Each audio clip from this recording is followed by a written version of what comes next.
Welcome back to What SGA Has to Say. I'm your host, comm director Joey Bova, joined by our president, Mark Palumbo, and our guest today, Dean Gieseke. How are you today? I'm wonderful, thank you. I'm wonderful. Great. Glad to have you here today. Thank you. We're just gonna ask you a couple questions about you, like what you do on campus, how you serve the students as dean of student life, and yeah, kind of just bounce back and forth on a couple different things. Have you ever done any podcasts yet? No, this is my first. This is Really? my I'm first surprised somebody official- asked you. That's crazy. Yeah, this is my first official time that I've actually done one. There we go. That's incredible. There's always a first, right?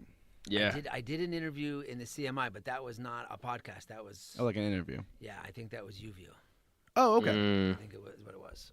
Trying to think of what that might have been. I have no I don't idea. know either. I didn't get asked to do It's it. out there. It's out there. My kids find it every once in a while. And Oh, say, yeah? "Look at you, Dad." I'm like, oh, God help me. So your kids are can going to see find it. this. Oh, I'm sure they will. I am quite sure. I will say nothing, and they will find it one day. And say, "Look, Dad." Perfect. It'll pop up in their algorithm, and then they'll just Yeah. be like, Yeah, "Is this you?" Oh, that's funny. All right. I guess I'll start it off here. So, Dean Gieseke, I want you to, if you can, provide a overview of your role as the Dean of Student Life and what your main responsibilities are. Just in case people, students that don't really know you, don't see you on a daily basis, kind of what you do and what you do for the student body. Sure, absolutely. So I think of my job in a few ways. So the first and foremost is that I oversee 5 or 6 different areas within student affairs. And in that sense, my responsibility is to ensure that those areas are living up to the obligation that they're supposed to live up to. So do the things that they're supposed to do. So that's one aspect of what I do. What are those areas? I oversee Res Life, Community Resources, Study Abroad, the UCC, Health Services, Student Activities. I think yeah. It's a lot. Yeah, it is a lot. A few areas. So, yeah, I mean, obviously there are amazing people doing those jobs. My job is to help make sure that they're getting the support they need and things like that. My second responsibility is to be looking to the future, next year, in the sense of who we are right now and what do our students need, and working with those staffs to look at what's coming up, what's next, what do we need to do. And then the last thing I like to say is I put out fires every day.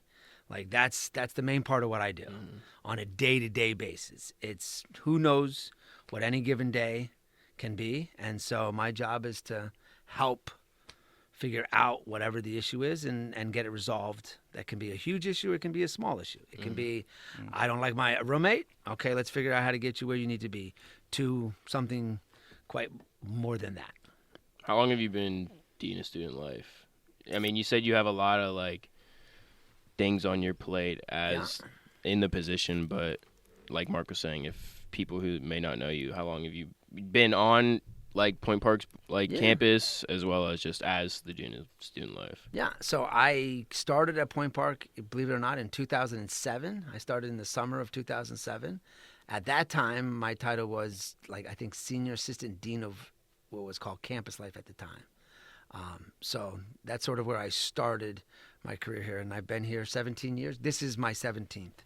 I'm in my 17th year at the university. I've had this job specifically, or this title with the job, probably about 5 or 6 years. But I've been doing this kind of work ever since I've been here.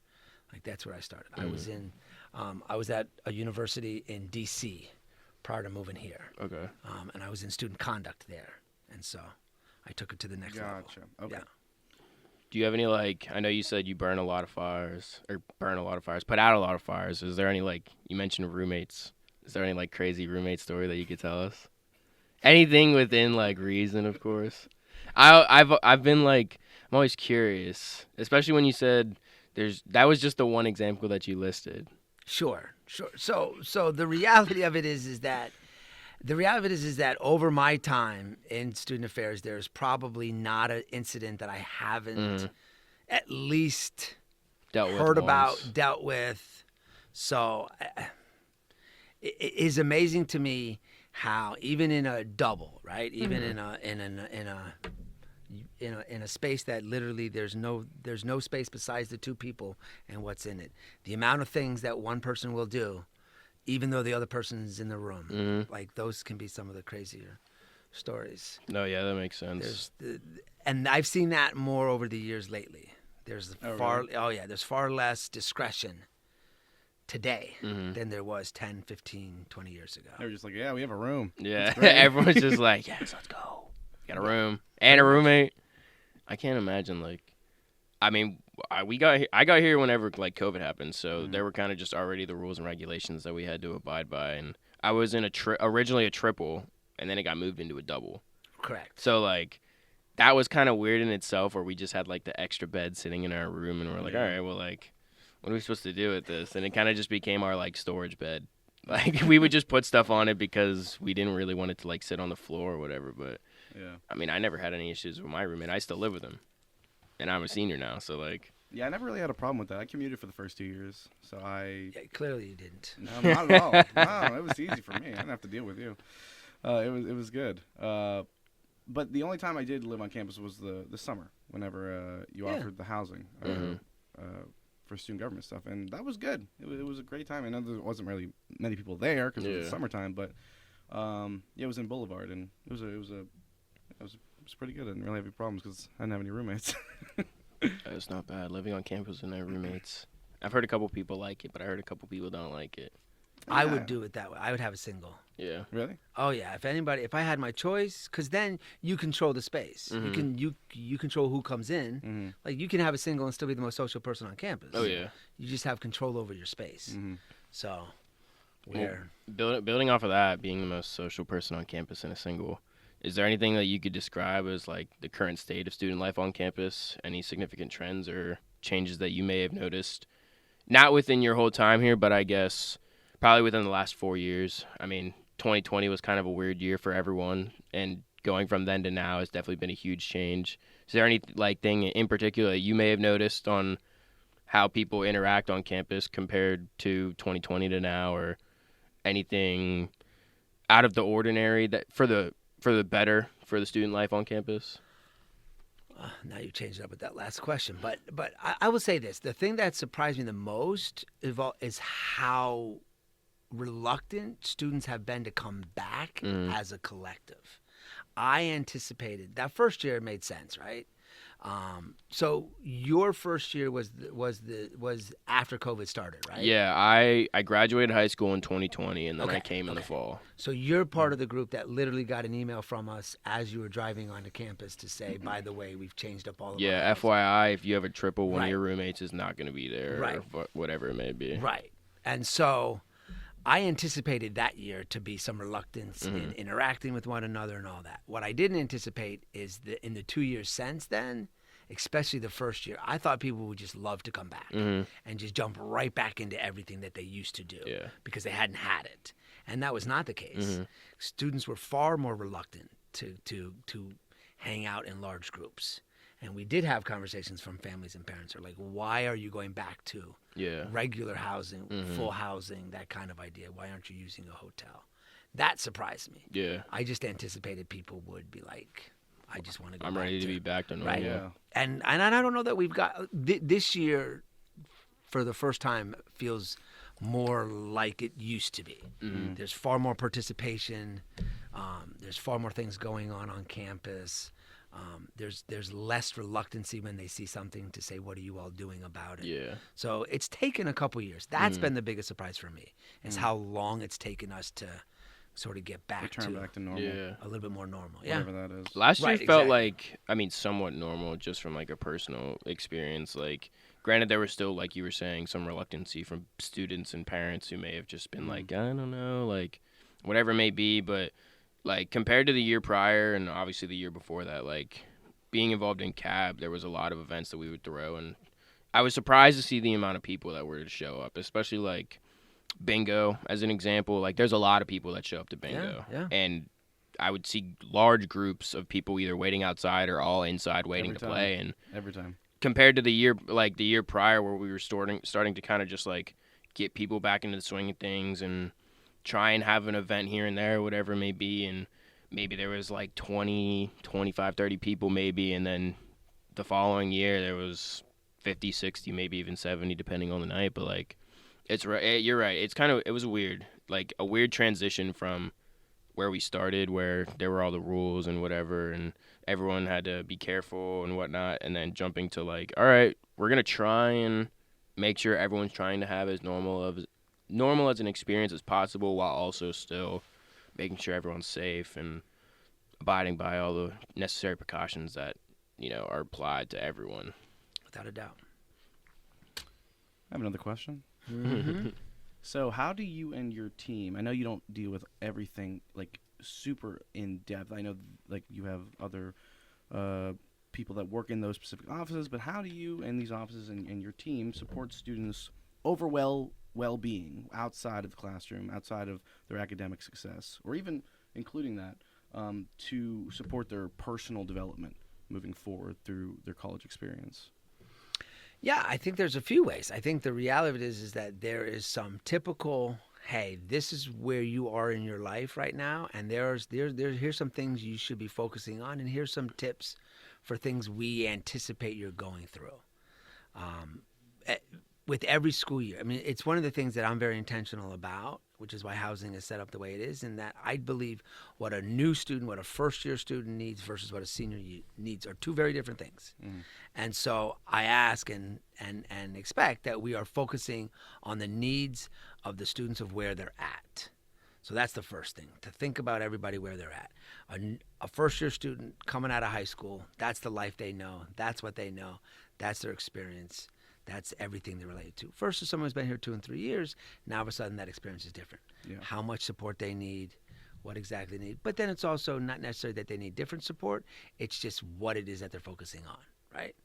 With you all, and you two are perfect examples. I ask all the time, not because I want anybody to have every answer that they need to, no. But as seniors, of course, you're thinking about what's next.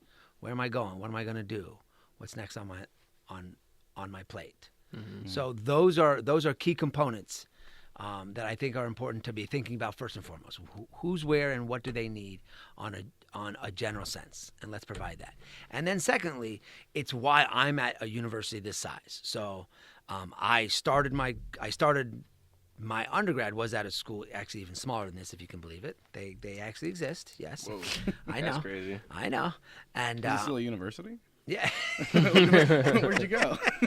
I went to, well, now it's called the University of Lynchburg, but it was actually Lynchburg College when I was there. Yes. Right. Yes. I thought so. But it was a 4-year college. It was a 4-year Yeah.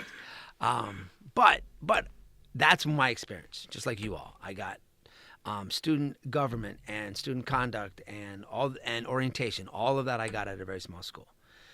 My grad program was in the exact opposite. I went to Ohio State University, which is one of the largest universities in the university. But I got a lot of feedback saying if you're going to go into student affairs, get both experiences. Yeah. No small, no big. And then my first job, I even took that a step further and went to a medium university so that I could literally say I've had a small private, a large public, and a medium private to get all those experiences. Mm-hmm.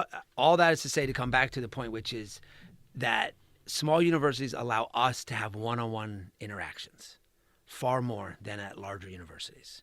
And so what I appreciate and what I want is just that, is the ability to work with students on an individual basis. Knowing who they are allows them, when there is a situation, when there is a crisis, when there is a problem, big or small, they have faces and names to go to. Yeah. They have people to go to. Your point on that of like, yes, they can go, like a student could set up a meeting with you. That is unheard of, I feel like, at any other large university. And I wanted to bring and not even set up a meeting with me. Come see me. Yeah. Right? Like if my door's open, my door's open. And that's the policy of the entire university or the entire department. But yes, 100%. And yes, and that's what I want. Right? I got into higher education to work with students. Yeah. This is what I love. A lot of what I do is management. Go back to, what do you do every day? The reality is I do a lot of managing. Yeah. I manage people. I manage incidents. Fires. I manage fires. Exactly right. And so what I love is that I have an opportunity at a university like this to step aside from that and still have the day-to-day personal interactions. I don't know that my counterparts at a university like a Pitt are going to be able to have those Yeah. personal interactions. I was gonna ask something like that. Like it's interesting for us because of how small and like condensed we are that we're able to have greater relationships with like our higher up staff compared to like a Pitt or a Duquesne where they're a little bit larger, a lot larger, and have a larger student body. And I mean, I don't know anyone that goes to Pitt that knows their dean of student life or their president or whoever it may be. Like we have a really great like opportunity where we're able to talk to whoever it may be and actually be able to have somewhat of a conversation with them, and then it's not just forgotten about and you never see him again or whatever it may be. I feel like that's different too. Than Yeah. like, even just whatever you think about President Versailles, he has been out there. Mm-hmm. Right? I see him everywhere. I literally saw him at the than soccer game last previous years. Saturday. I see him everywhere. Yeah. So I think he really wants to be engaged. And actually, to your point, you mentioned like you can go to your class sizes are small. I think that's one of the selling points of this university. And with the new Pioneer Vision plan, you could say as much or as little as you want about this, but in the plan, they're very clear on they want to increase overall enrollment by 30%, and they want to increase diversity by 10%. That's great, and they want to increase, I think, athletics by 10%. But I don't know how you're going to do that without ruining like the basis of what Point Park is, where it's the small class sizes. Because if you increase enrollment, you're going to have to increase faculty, right? And you're going to have to potentially increase the amount of space that we have on campus. Otherwise, I think that ruins one of the selling points of Point Park. You could say as much or as little as you want about that, but that's just my personal view about it. I don't know what you think about that too, Bova. I saw an email this morning about how they were presenting the plan at 3, I think, in the PNC. I remember Brusalis was in our meeting 3 weeks ago, 4 weeks ago, something like that, and they were talking about it. I didn't read too much into it. I saw there was a board meeting last week up on the 7th floor, and I was like, maybe I can go in there and kind of just see what's happening. But there was a cop standing outside, and I was like, I don't really know if I want to mess with this guy. He looks like he means business, but yeah, maybe I'll try and pop into that meeting at 3 today, or the presentation at 3, and see if I can learn more about it. So there's a few things that I would say is that 30% seems in some sense like a large amount, right? What I don't know offhand, I probably shouldn't, but I don't, is what's the percentage we lost during COVID? So one of the things that we have to remember is that freshman class, that first year, is a 4-year trickle-down effect. And it actually gets it smaller, right? So if we start off with 100 people, let's use that for an example for a second. Your retention rate is the first thing you look at. So between freshman and sophomore year, I think we're at 72, which is lower than we want it to be by a lot. And so there is a lot of attention in this new vision regarding this concept. So think about it this way: if you start off at 100 and 74% is your retention rate, now you start off with 74 the next year, and then there's always a melt, right? There's always a melt. Yeah. Transferring, not the right place, not the right time. There's a lot of reasons why. Sometimes it's not anything the university necessarily did. So there's always some melt no matter what. And so you always have to take that into consideration. So one of the things through the vision, and one of the things we want to do, is not only focus on enrollment, which is key and crucial, and we do need to, because we've got to get back to pre-COVID numbers. So you're saying we're down. So we're basically that 30%. That 30% is a is part gonna- of recovery. It's coming Bring it back. back, Correct. yeah. We've been down since COVID. And so naturally, yes, part of that 30%. So we have to get back to where we once were. And so that's the first thing. The second thing is that you're right. We know what the sweet spot is of what the enrollment can be for the footprint that we currently have. Yes. I do not anticipate a lot of additional buildings and things of that nature over the next few years. So it has to be within our own footprint. Yeah, I would like And to I figure have out a that feeling to information. believe that we are, even with that, we're still going to be at the size we want to be. We just have to catch up to where we once were. Do you think like faculty will increase at all, or will keep the current footprint we have with facilities and even faculty? I know part-time faculty is always something, but like full-time faculty. Sure. I anticipate over the next few years there's a few things that will take place. One of that is looking at our major. I mean, you two are perfect examples in the sense that you've been a part of conversations where we're adding some new majors to some of these areas, and that will increase that number. So as we look at programs, I'm sure there will be some auditing of, are there programs that are no longer viable to what has been, and then okay, what do we do with those programs? But also, what's the next programs that are coming what's up? everyone looking for? What's the next 10 years, right? And not that I have any idea what that is, but here's a perfect example. AI is on everyone's mind, right? Okay, that's going to have an impact in the next 10 years. I guarantee you there's somebody somewhere is having conversations at universities. Where do we take AI when it comes to majors, putting it into university? Where does that come in? So as those kind of ideas grow, faculty will grow in those areas as well. Okay. Yeah, okay. no, that makes sense. I would like to go see the presentation too, but I sadly can't. We have our ledge body meeting. Yeah. Well, you have a ledge body meeting, and you've got I have a common hour for my major. Yeah. So it's good though. Like, I didn't always go to all my common hours, but neither do a lot of people that I know. I know, have but to go to these common have been hour. good though, so I don't want to miss that. Great, thanks for that. I appreciate that. So you want to take the next one, Bubba? Yeah, I can. Do you have any in particular that you were going to use after No, me? go for it. All right. Can you share some examples of successful student life programs or initiatives that have made a positive impact on campus within your time here, or just recently? Either or. Examples. So here's the thing. The reality of it is that it's not for me to decide. It's for you all to decide. You know this better than I, or better than anybody else. Is that the one thing that I believe in is, and I will say this. This has been a learning curve for Point Park. I will say that. I'll be honest about this. That students are a resource that we have not historically used to its fullest capacity.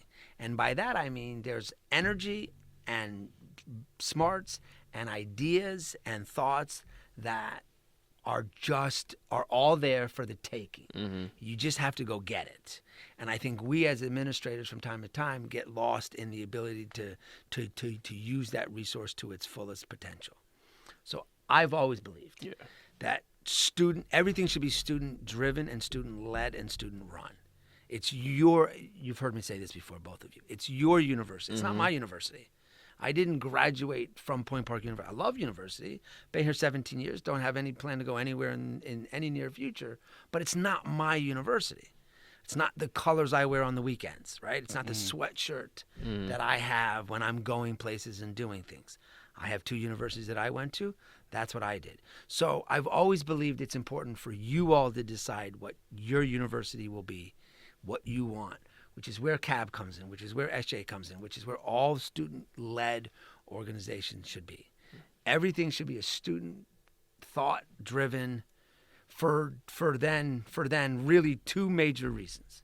First is you're getting the programming that you want, that you believe is important, that you think is valid and needed right now. And the reality of it is, me being almost 50 years old, I have no idea what that is. I have no idea what that is. I don't. And then the second part is just this all. The more experiences, the more life kind of experiences you all can have now in a safe environment, in a place where you can succeed and fail, where you can make mistakes and learn from those mistakes. That's the beauty of what a university can provide. So when you ask me what do I think are the best programs, I don't know. I would put it back on you all and say, what do you all believe? And I don't mean it in this sense, but what do students believe? And if they're not there, then why are they missing? Yeah. One of the things that I love what you all are doing this year is bringing student organizations back together as a collective group, because there's a lot of power in that, and there's a lot of creativity that can come from that. Especially at our size. I mean, like, yes. it's even. I always say this to students who are like, I don't know what to do, or like, I don't know how to get involved. Sending one email or just your voice is multiplied massively here compared to anywhere else. Like, if you really want to get the president's attention, you can get the president's attention. You can. That's so different. So I think you're absolutely right. Where like, if we're So, Bova, if you don't know this, I'm trying to get all of the presidents of the clubs and organizations and the university-sponsored organizations like WPBJ, UVU, CAB, all to come together and talk, discuss. Yeah, the president's meetings. Yeah, so, like, because you're right. I think you're right in a sense where you have your jobs, but it trickles down to us, and then we also can facilitate that. And I just think it's always been communication. That's just not Point Park. I think that's just everywhere in general, just communication of what we want to do and how we do it. So, I mean, you're getting out as much as you're putting in. So, like, yeah, to your point, like, every club is student run for the most part. So, like, you guys aren't putting in the time or the energy or just the passion that you may have for whatever it is, like, then what are you doing, right? Like, Mark is a prime example. Mark was asking me 2 months before school year ended last year to join SGA. And I haven't heard him stop talking about SGA to this day.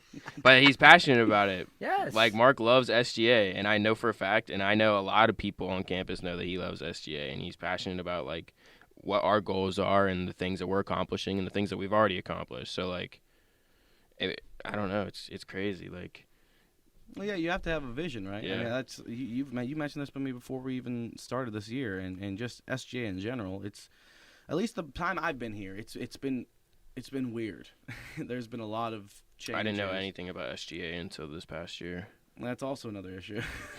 But it is. But I will say this, right? I will say this. So there's a part of me that doesn't mind that, like, CAB and SGA have a little rivalry, because I think that's healthy. There's no rivalry. We're just better. rivalry at all. Oh, I left CAB for SGA. Now you say that. Wow.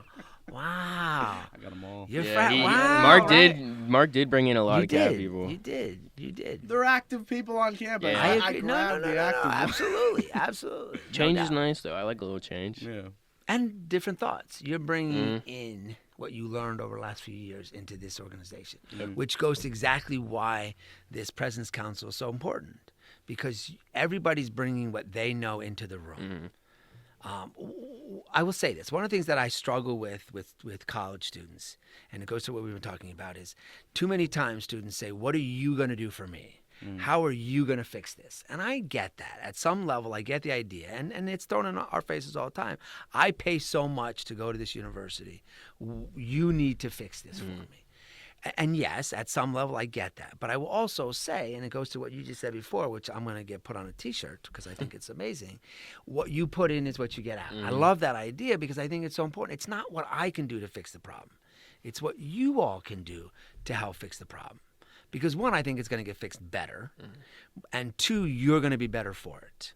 And so for those students that are willing to put time and energy and effort into a club or an organization or the university or whatever, not only is the university going to be better for it, but they themselves are going to be better for it. And so the more we can do, because I think you're right, but I think it comes to a certain point in your office. I think you're doing fine with it, but it's just certain offices, or either on campus or elsewhere, that just if they're not doing their basic jobs that they were hired to do. That should not be on us, but sometimes it ends up being. For example, Wi-Fi. I bring it up all the time, but I don't know why we're having Wi-Fi connectivity issues at all. Like, that should not be an issue, especially with our footprint's not that big. So that's even more of an argument to say, hey, why isn't this working? If Pitt and larger universities can have Wi-Fi, fine. I've been contacting the Pitt student government. I'm seeing if they have had any information on their Wi-Fi. Same with other universities. I'm just curious if this is a bigger issue. I know food's always an issue at most universities, but Wi-Fi is something you need, not just for students, for faculty. You know, if you don't have an office that are hardwired in, you be using Wi-Fi on your phones, and even more than that. Tim said, and I like Tim. I think Tim's great, and we're working really closely together. Actually seeing him today in the meeting. Yeah, that'll be good. And we sent him a bunch of questions prior, so hopefully he'll be able to answer those. He said that we're getting about 1,200 to 1,800 connections per day. That were the stats that he provided. Now, I'm not sure. I hope this is asked today. Is that just students? Is that all overall connections? Because to me, that kind of 1,800 connections? That seems low. seems low to me. To me, right? that seems That's low, crazy in all because fairness. students have not only phones, Right. laptops. They have their people that live on campus. I know this is an issue. I don't know all the data yet, but people use their hotspot so often over than using our own Wi-Fi. That's an issue, and I think it's the Without a doubt. educational part of providing that information, how to connect. Don't send one newsletter out in the summer. Continually do something out, like videos. We're doing something like this because I think video is more effective than just images on Instagram or whatnot. So I think there comes to a point where, yes, it's on us, but if you're not doing your job, how can we do our job? And I'm not saying you're not. No. And I hear what you're saying, and I appreciate you. You're right. And there needs to be clarification. So there's a few things. So one, I would think, yes, we as an administration have to remember, from time to time, have to remind us. So Wi-Fi is an example. Wi-Fi to me is like lights were 30 years ago, right? Or whatever, right? Like you can't do the job. You can't come to school, do classwork, do coursework in the dark. It's not even a student issue. Right. It's a university issue. You can't do anything without the lights on. Same thing with Wi-Fi is the reality today. You can't be here. You can't exist without Wi-Fi, without quality Wi-Fi. And so we have to treat it that way. And I don't know that we always have. I don't know that we always, as new technologies come about, there's no question we're behind. We're not, and I would say as a smaller university, that's inevitable. That really is. With all respect in the world, we don't have, let's use an example, CMU's endowment, okay, where they can throw money at whatever they want. Yeah. We don't. We don't have the ability to do that. So we have to be realistic about that. So I'll say that, but I will also add. I will also say I don't by any means believe that a student should be doing my job, and I'm not saying you meant that in any way. But to be clear, I don't say that I think students should do my job. What I'm saying is that I shouldn't take away something that a student is capable of doing just because they're a student, and that's where I think that we have to be careful as administrators of universities. I don't want to treat you like a student. I want to treat you like an adult, like a professional. And if I see you in that mindset, then I will expect more of you. And I believe you will expect more of yourself because of that. Yeah, I get that. I do. I do understand that. I just think that yes. there's a ground, there's a middle area where how much are we going to do? Sure. There's only so much you can do before the university, sure. There's no question about that. Yeah. There's only so much you can do. I don't disagree with that. And please don't get me wrong. I am by no means saying that we shouldn't have jobs. We shouldn't work every day. Students will take over. They'll work and they'll go to class. It's our school. He just said it. It's our school. We're taking over. It is. I don't ask why. All right. Don't ask why. But I spent my freshman year of high school in a military school. Okay. Just 1 year. I learned my lesson 1 year. It was, and I mean like a legitimate military school. And it was run from top to bottom by students. Whoa. By students. There were teachers there and there were administrators there.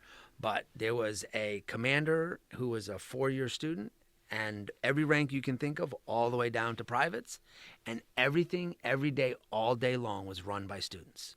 Whoa. Other than class. I can't imagine us being like that. And this is high school. This is high school.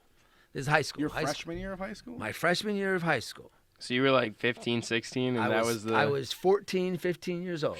Yes. And I lived in a barracks, and I lived with nothing but 13 to 18-year-old boys, and everything was run by the kids. And these are kids, right? I mean, these are truly kids. These are not adults. These are truly kids.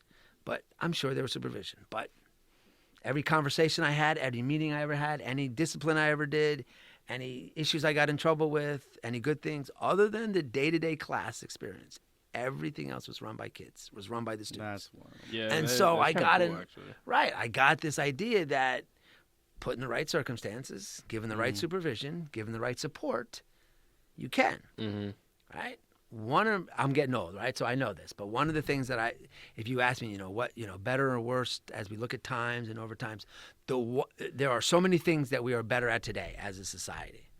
The one thing I'm not sure we're better at is treating our youth like adults sooner than they really are. Mm-hmm. That's the one thing that I don't know that we're doing too good at. Treat an 18-year-old like they are 18, Yeah. not like a kid. They will act like you treat them. They will rise to the level they're being treated at.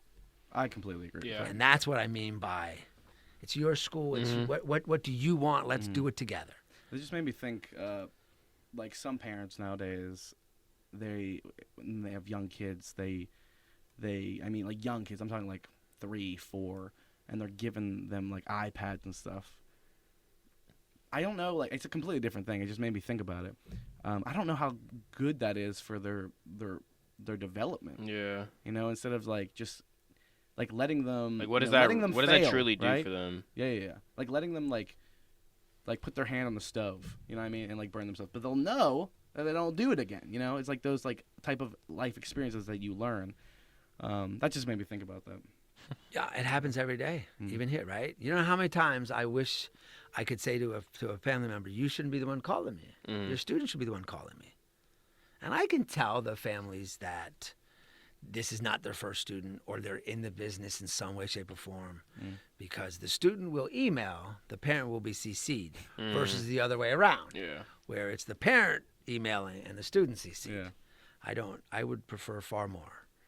So, yes. Even today, parents are still protecting, are quick to say it's my job to protect.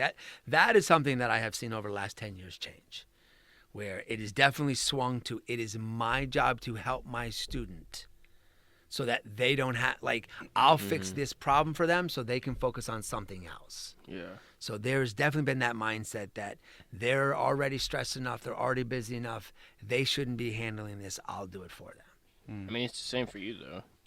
Like you were saying earlier, you have a lot of stuff that you have to deal with on a regular day-to-day basis. And granted, while you are the dean of student life, like, it's the student's life that they have to manage. And, I mean, if something's not, like, happening, like, they can't just tend to you and be like, fix this for me. Like, they probably got themselves involved in the situation in some sort of capacity. Like, obviously they're going to be able to fix it, but, like, that's weird. Like, whenever I came here, my parents were like, all right, we'll see you in December.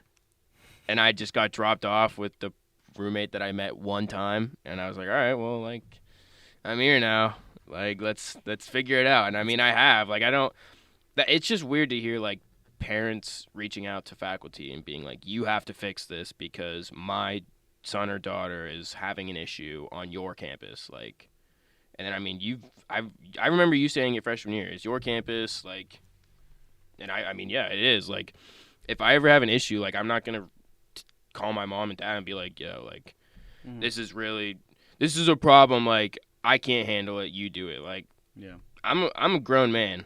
Like, I haven't had my parents help me fix any of the problems that I've had in my 4 years here, but that's just because I feel like that's just the way it needs to be. Like, I'm not relying on my parents to help me anymore. Like, obviously I will in some sense, but, like, in a school environment, if I have an issue with a teacher or whatever, like, I'm going to be the one who takes the initiative to be like, I need to talk to someone to see how I can resolve this without it being, like, some overdrawn issue to where more parties get involved than they have to or something like that. Like, it's just weird to hear about parents actually reaching out and, like, not the students, because it doesn't involve the parents. Like, students having an issue, why aren't you reaching out and being like, here's the issue, how can I fix it? Seems like a high school thing. Yeah, it does, which is weird. Like, I don't, even my brother who's in high school doesn't have that problem.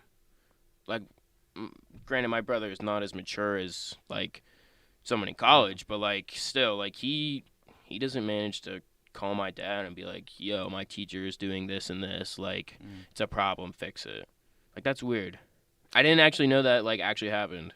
Oh, parents contacting guardians, parents contacting universities. It's definitely in the last 10 plus years, it's definitely swung toward the more than not. Mm-hmm. The one frontier that I think they've tried to jump into, and luckily there's been enough resistance, is that in the classroom specifically itself. That's the one that I think is dangerous, in that families will reach out and say, you didn't give my student the right grade. Or like reach out to you or reach out to the professor? Try to reach out to usually how we get involved is they'll say, I've reached out to the faculty member and I haven't heard back from them. And then we will explain, you never will. Like the faculty member is not going to reach out to you. I have a graphic design online class. I have not heard from my professor in weeks. I emailed him 3 times. I sent him 2 Canvas messages. Radio silence. I'm just trying to see if I can get my late credit in. Like, I have a couple late assignments. I'm like, I need to know if it's the one. Like I say, it's the one area. It'll be interesting to see where that one goes because it's the one area of resistance that's still allowed.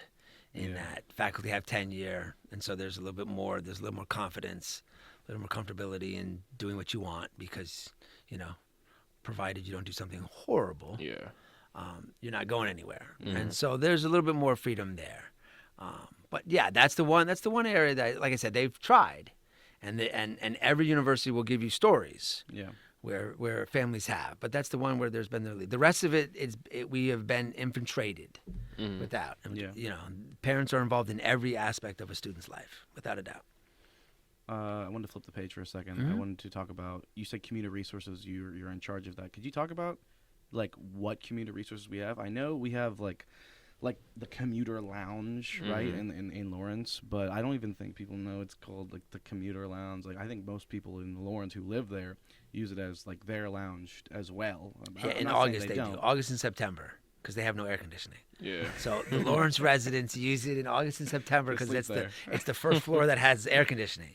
So a couple years ago, we had a real hot August and beginning of September. I mean, ridiculously hot for like 10 days straight or something. And I think half of Lawrence was sleeping on the 4th floor during that time period. A lot of phone calls from parents during those days, without a doubt. So commuter resources. So that's an area that I want to focus a little more attention on. There's a few things. So we try to provide for our commuters some easy access things here at the university to get them here and to keep them here. So like an example being we have the lockers on the 2nd floor of the student center. Students can use those. There's showers in there and things of that nature. So that's that's one aspect that's open. We have lockers. We have academic lockers in a sense in academic hall.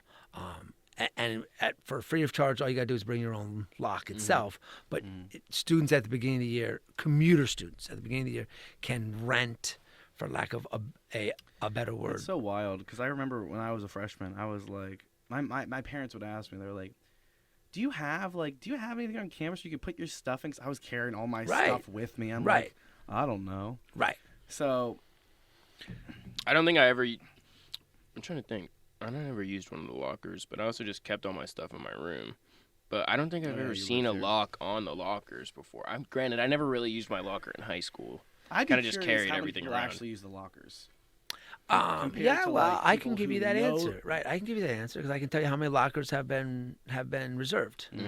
Because arguably you do have to reserve it. Yeah. You can choose to put a lock on it or not. But yes, if there's locker 1 through 100, I can tell you exactly how many students have it. In your opinion, do you think students know where all of these lockers are?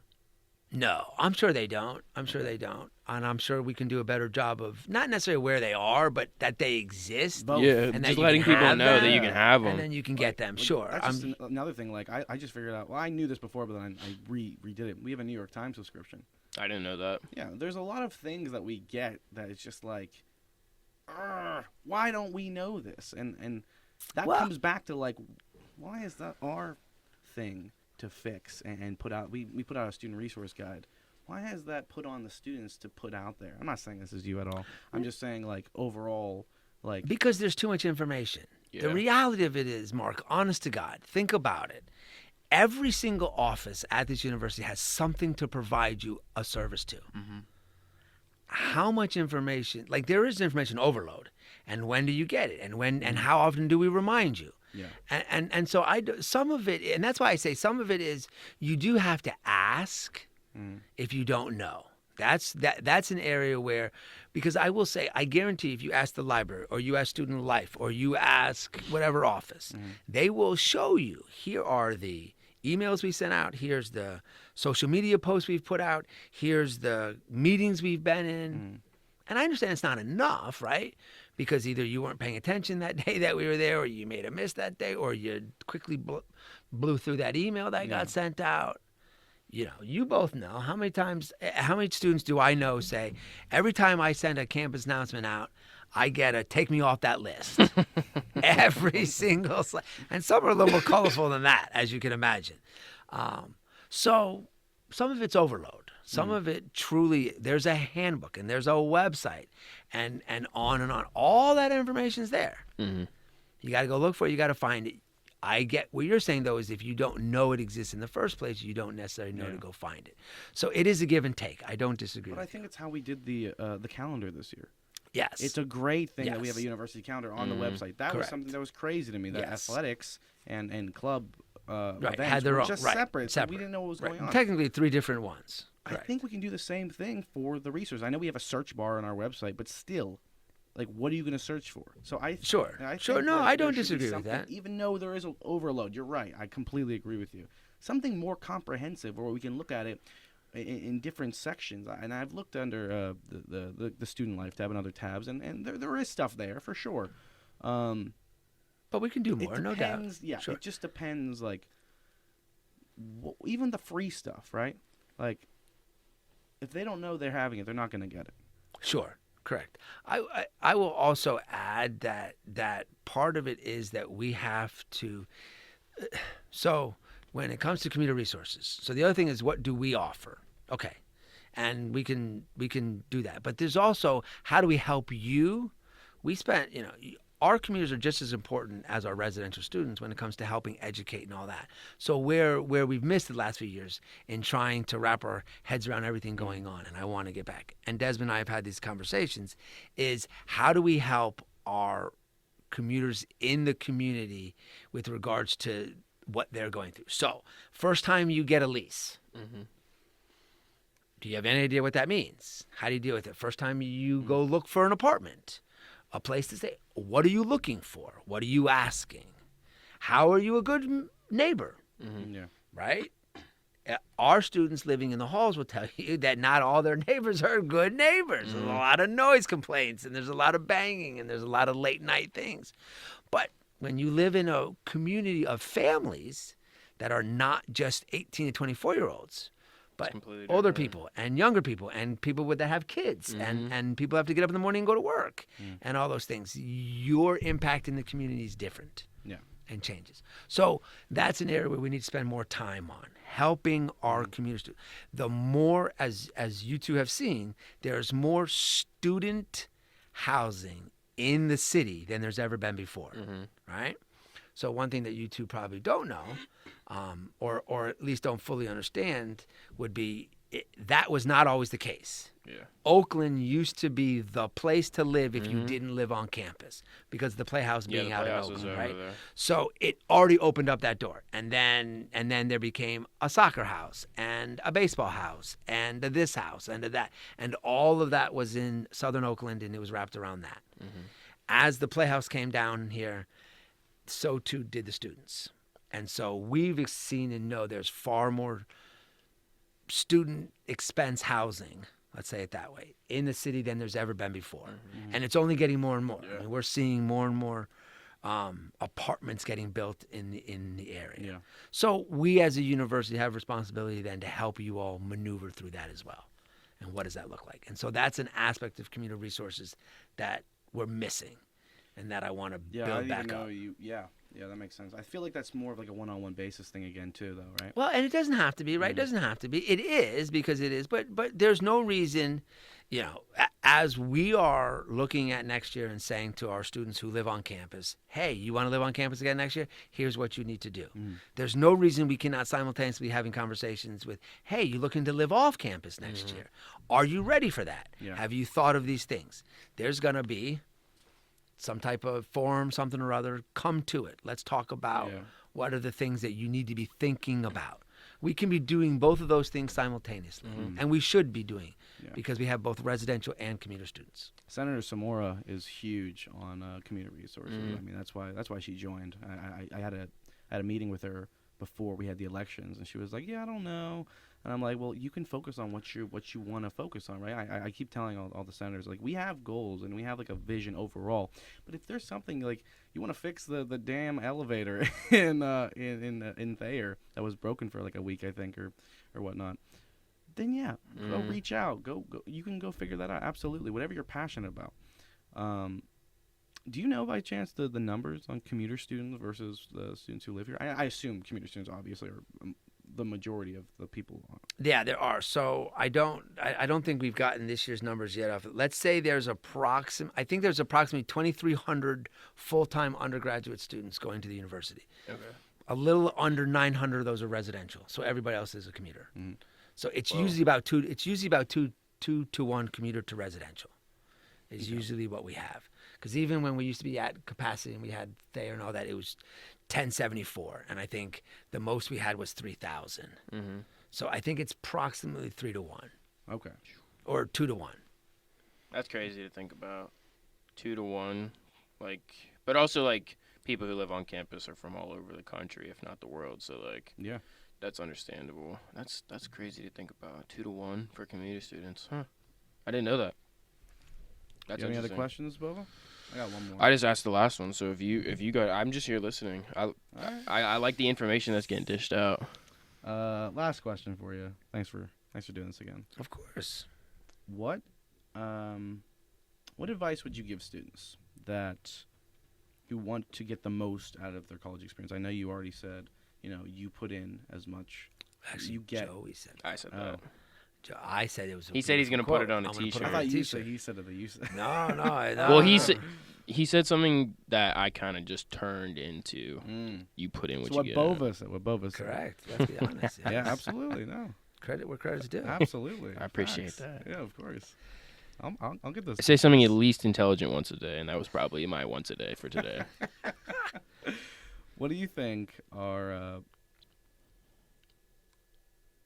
is the best thing for students to take away from this, or take away from anything you're saying, and to make their college experience the best it can be?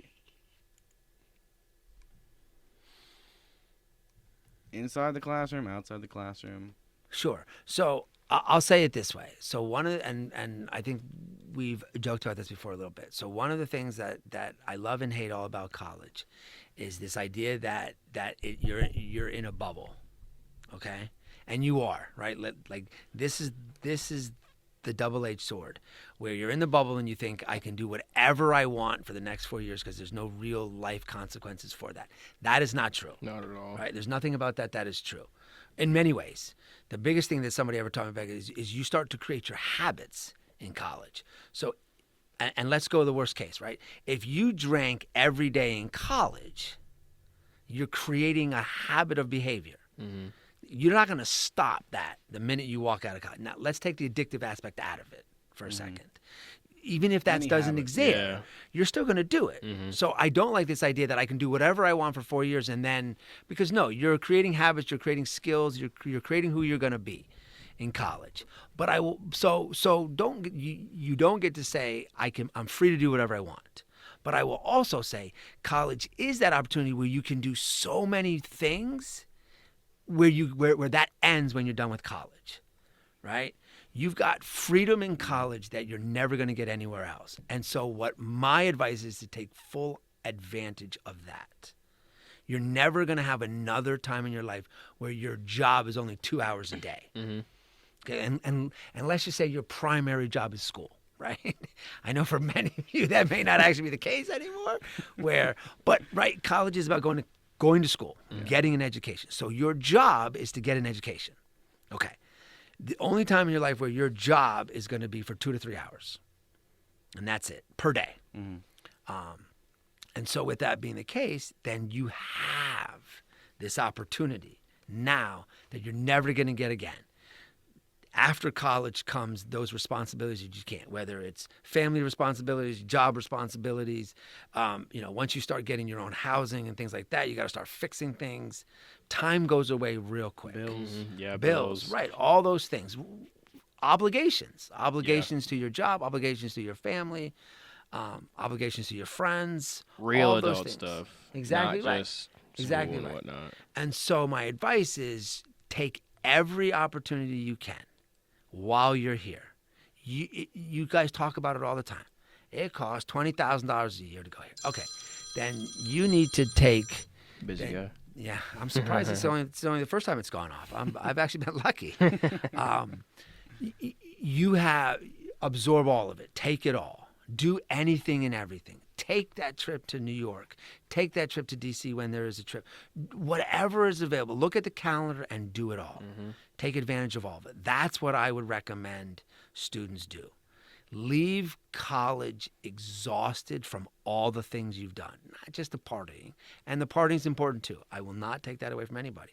Social life and enjoying being a party and going out and doing things, doing it safe, doing it with people that can protect you, all those things are important. But that's a part of college too. And I don't want to take that away from anybody.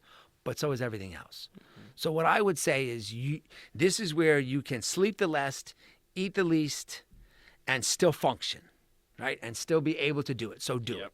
Mm. Sleep as little as you can, eat as free stuff as you can, and just take advantage of all the things that the university can give you.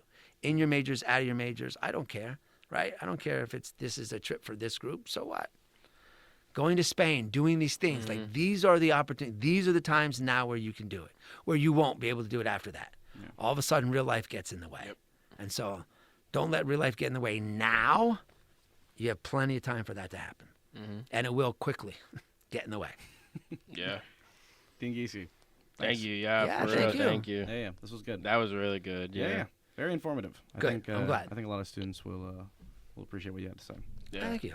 Of course. Well, I'll run our closer now.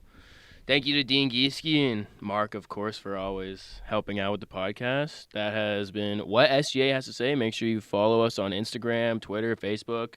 Check out our YouTube channel where this episode will be aired, and make sure you stay tuned for shorts on Instagram, Twitter, Facebook, and YouTube.